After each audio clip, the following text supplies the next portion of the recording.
ku kasih Burak Jibril terbang kun fayakun sampai ke Madinah, selesai.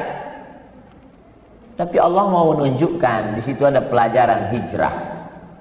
Ada yang tidur di tempat tidur Nabi, Sayyidina Ali. Ada yang menemani di Jabal Sur, Abu Bakar.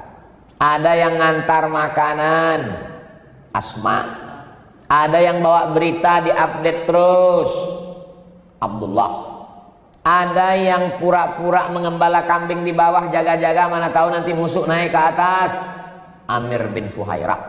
Ada yang jadi guide penunjuk jalan, Ibnu Uraikid. Itulah yang disebut orang sekarang sebagai job description, pembagian kerja. Yang betul itu pembagian kerja, bukan pembagian bolu. Pas nggak dapat ngamuk. Bagian kerja.